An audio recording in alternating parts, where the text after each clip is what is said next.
Talk about your starting score on the SAT or the ACT.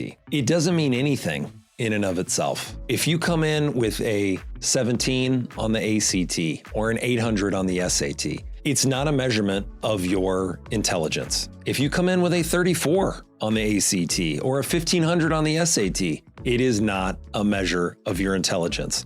It's also not a measure for your capacity for the future or where you might go in life. All it is feedback on what you need to work on and what you don't need to work on in order to improve this score. In the last video, we talked about long-term goals. It's really critical that you set those long-term goals in order to reframe the SAT or the ACT as simply giving you feedback on what you need to do in order to achieve the score that will get you into the colleges that will help you achieve your long-term goals. Now, these tests, while they don't tell us anything of real substance about a student, what's interesting is they are predictive of performance in college. They are highly predictive, more so than high school grades, of your grades in college.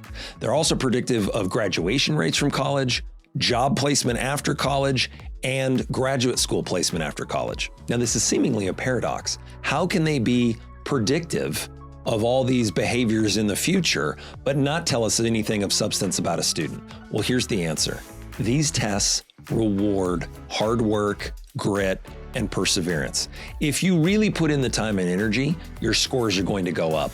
And students who figure that out, who are willing to put in the hard work and the energy into these tests to get a higher score, they do the same thing when they go to college in these different arenas. And that is what makes the tests predictive of that future behavior in college. So whether you come in with an extremely low score or an extremely high score or anywhere in between, I want you to think about that as feedback. It's nothing more, nothing less than feedback about where you currently are, areas that you have content mastery over, and areas that you need to work on to achieve that mastery.